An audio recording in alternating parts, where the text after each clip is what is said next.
What's up, everyone? Welcome back to my channel. Today we're going to be talking about the mental hurdles that you'll have to overcome when purchasing a Tesla.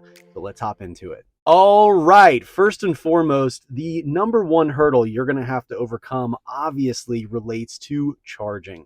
It's not a matter of how to charge or where to charge. It's more so about how often do I need to charge. I personally plug in my Tesla on a daily basis, and it is not necessary to do that. In fact, in most instances, you can probably go 2 or 3 days without charging your Tesla. But what I found is it is very inconvenient whenever you're 3 days in from not charging down to 60 miles till empty and a random unexpected trip to the grocery store, to the doctor, or maybe just an additional meeting hops up into your calendar. And all of a sudden, you have to swing by a supercharger and supercharge for 5 minutes just to go on about your day.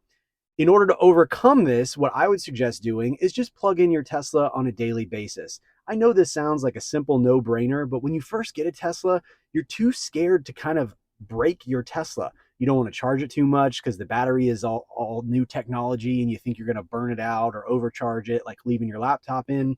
And so you can become very skittish to actually charge the dang thing, and it's meant to be charged. By me doing that, I wake up every morning with around 200 miles of range, and now I just hop in my Tesla and drive anywhere that I need to go. And by the way, for those that are wondering, yes, this is a Tesla approved strategy. You can fill your battery up to 80% or 100%, depending on the model Tesla that you get.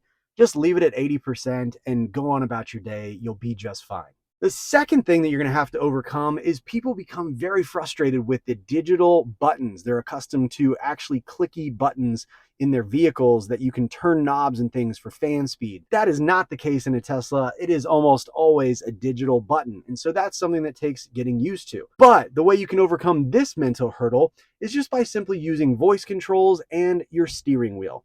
Now, fortunately, the steering wheel buttons on Teslas are programmable. So I personally have mine to control the volume up or down and the fan speed up or down. Of course, there's other buttons like forwarding to the next song, all on your steering wheel, and the handy button for pushing your voice control commands. Now, that is obviously very standard in most cars, and so that's a very small learning curve. But what might be a deeper learning curve is in relation to the voice controls. So the couple of voice control commands that I would suggest using in order to get yourself familiar with Tesla and to not have to deal with the center console and mess with all the buttons are as follows. Change the temperature, fold the mirrors, open the charge port, play a specific song on Apple Music or Spotify, play a specific genre of music, turn on the heated seats, open the sunroof. And then there's other fun commands that you can play with, but those are the primary ones. Just when you're sitting in your Tesla and you can't find the right button, just use the voice control. It's so much easier, and then slowly but surely you'll get accustomed to where those buttons are located within the actual screen itself. Another huge hurdle for you to overcome in your Tesla is a road trip. Not specific to superchargers, specific to just trusting the navigation system. This is something that you have to do, is trust the navigation system in your Tesla. You have to remember that this is a supercomputer with all the maps loaded in, all kinds of sophisticated technology, and they are only looking to get you safely to your destination so they can continue to have people purchasing their Tesla. And you have to trust it. And the reason I say this is when you first go on your long distance road trip, your first one, you'll notice that Tesla is very comfortable in taking you down to a 10 or 15% charge. And depending on where your Tesla sits in terms of the range it has, that could be as little as 30 miles till empty. The first couple trips, I can pretty much guarantee you will probably try and add a supercharging trip, and you'll find yourself sitting at a supercharger unnecessarily so, because you will be at a higher state of charge and your car will charge slower than is necessary. So you have to trust the Tesla because it's intentionally running you down to 10-15% at each supercharger stop, because your car will charge faster, thus getting you on the road faster, thus getting you to your destination in a more timely fashion.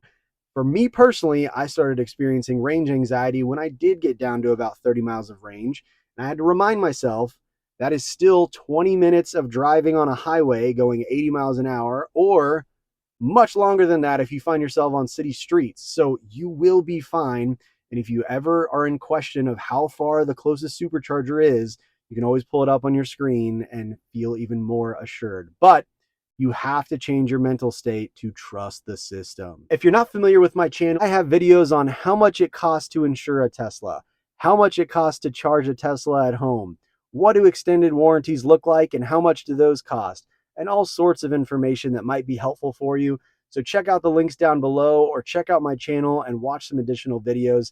If this has been helpful for you, please hit the like button, share it with a friend, and don't forget to subscribe if you're interested in seeing more of my content. It really means a lot as I'm trying to grow my YouTube channel, and that tells all sorts of good things for growth.